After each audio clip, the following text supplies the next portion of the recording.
I feel like all of this is either a very good idea or a very bad one.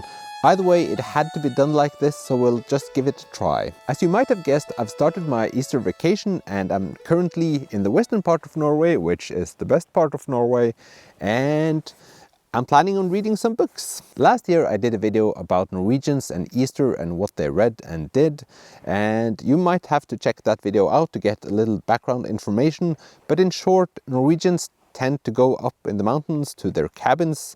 They read more than they usually do. They usually read crime fiction, and they go skiing or hiking in the mountains. So here I thought I'd give you some recommendations for what you might read if you were Norwegian and in the mountains in Easter. And towards the end of this video I thought I'd show you what books I actually brought to the cabin this time. Let's just say it's a bit of a mismatch between those books and these I'm going to mention in this video. The first one I thought I'd recommend this time around is The Thursday Murder Club by Richard Osman.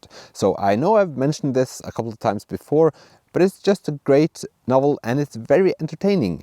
It's sort of a mystery, not a crimey crime type of book, and for those who do not like crime fiction, I think this is a good pick. It's about these people in a retirement village in England. They get together to solve old crimes that haven't been solved yet, and suddenly they find themselves in the middle of one real time. So that's basically the plot. I think the main reason why this one is a great novel is because of the characters and how lovable they are. They're older people and you get to know their insecurities and what they feel about getting old, at the same time as they're very badass, which is a great combo. I feel like this novel is a bit different because it mixes crime fiction mystery with being heartwarming and funny at the same time.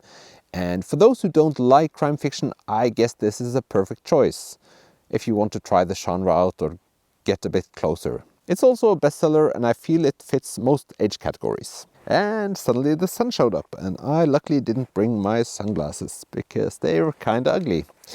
But I hope the picture is still okay. Let's just continue. And at number 2 we have a very traditional choice, and it's Lars Kepler and the Jonalinna series. So this is about the only crime fiction series I'm reading, or at least the only Nordic one. Lars Kepler is 2 people and they're Swedes, and they write about this Swedish-Finnish detective called Jonalinna. And he's quite the character. I've read 4 of the books at this point, and my recommendation is book number 4. That's the one I've enjoyed the most, but I've enjoyed all 4. But let's just say that the community sort of agrees that the first book isn't their best work. It doesn't matter that much if you start right at book number 4. There's some history there that might be useful to know about, but it's not important to the plot. The plot also is very easily understandable, and it's all explained in very detail, so you don't have to guess as much. And they're quite intense and interesting, I find. So that's recommendation number 2. For your very classic Scandinavian Easter. Also, if you want to check any of these books out, I'll leave links down below. My next recommendation is also a Swedish one, and it's Löpe Ulv by Kerstin Ekman. So Löpe Ulv translates to something like Running Wolf or Run Wolf, something along those lines. It's a crime fiction, but it's more mystery than crime fiction, I would say. And the vibe I got from reading this one is sort of the same I got from watching Twin Peaks for the first time. It's very atmospheric. So it's about this old hunter in the middle of the woods suddenly seeing a wolf, and then the whole town changes after he sees this wolf. It has a lot of topics. It's both about growing old and climate change, and I would say change in general. And then you have the small community vibe going on. I would say that this novel was sort of mysterious, atmospheric and contemplating. I at least spent a whole lot of time thinking about what I actually read. It's a very short novel, and when I read shorter novels I have more time to think, in my experience, and that's the great thing about them. So that's surely a very clear Scandinavian recommendation as well. The next novel sort of has the same vibe as the last one, and I always mix up the title, so I have to check my notes, and it's Drive Your Plow Over the Bones of the Dead by Olga Tokarczuk. This also is a mystery novel more than a crime fiction one, even though it is crime fiction-y, and Tokarczuk has won the Nobel Prize for Literature, but you wouldn't have guessed maybe when you read it. Of course, the language is excellent, but the story is just a bit quirky. And I love the fact that she has won the Nobel Prize because it's a really good book. The story is set in this remote Polish village. We meet a woman that studies astrology and translates poems, and suddenly she helps out with this crime investigation. Our main character is kind of strange, and basically that's why I love this story. You have no idea where all this is going to lead us, and that makes it a page turner. At the same time as the story is kind of slow, or at least it's not a fast-paced story, but you're sort of always wondering what is going to happen. And of course I read it at the cabin, and I felt like this story could have taken place here somewhere, and that always helps when you're sitting in a dark room reading a book about crimes. Then we have a book that I absolutely loved when I read it a couple of years ago, and that is When We Cease to Understand the World by Benjamin Labatut. So this is fictionalized non-fiction, and it focuses on these scientists. So I think it's split into 6 parts, where each part is about this one individual and their descent into madness. And that's basically why it's on the list, because it focuses so much on the darkness, and it's just maybe the most page-turning book I've ever read. It's a very short one as well, and it's just so intense. I think I remember that when you start out reading this one, it's pure non-fiction, and then it's more and more fictionalized as we go, but it's the same amount of darkness all the way through. When I read it, it was a huge surprise, and I've never found any book that resembles this one after I finished. So a huge recommendation there. And now for something completely different, and a book I recently read, and that's The Hiking Book from Hell by Are Kalvø. So this one is about the author himself not wanting to hike the mountains, and he says that he has lost so many people to the mountains lately.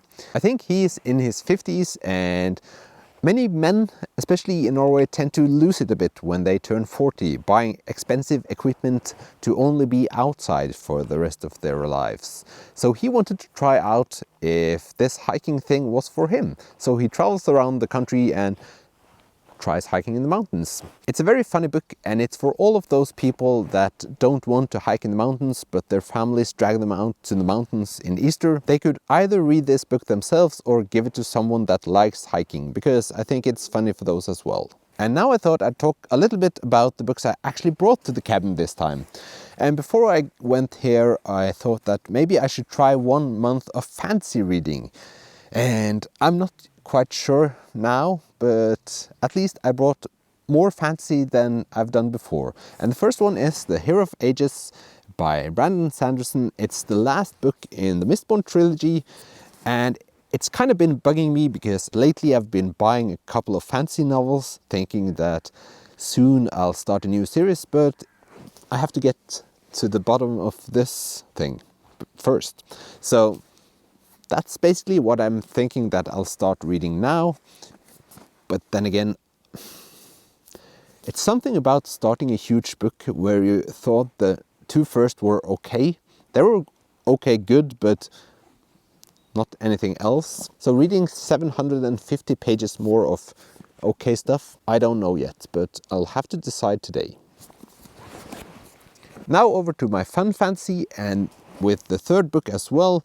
This is Rivers of London by Ben Arnovich, and Whispers Underground, which is the 3rd novel. These are urban fantasies. They're fun and easygoing and quick reads, so that's why I brought it.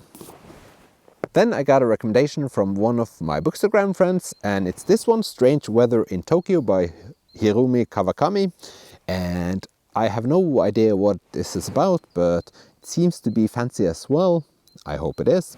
And it's supposed to be funny and short. Then for something that's very not funny, and it's Svik 1938, so Betrayal 1938 by Kjell Westö. This won the Nordic Council Literature Prize some years ago.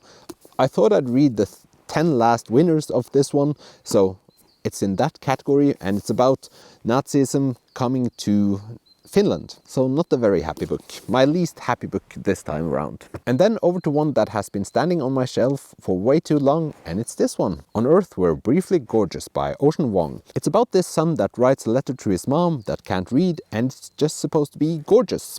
And so is the cover. It's one of my favorites. So It's about time I read it. And the last one I brought, and I actually finished reading yesterday, is this one, Haruki Murakami, Men Without Women. So this is actually a short story collection, which I didn't know before I bought it, but I'm happy I read it because it's a very good book. So that I've finished already. So these were my Easter recommendations and also the books that I brought with me to the cabin this time. I hope this video turned out okay. I'm a bit nervous going back to the cabin to check out the sound and the picture with the sun and everything, but we'll just see. If you have book recommendations for Easter, please comment below and share your knowledge. And thank you for watching this video. I hope you have a great Easter and I'll see you in the next one. Bye!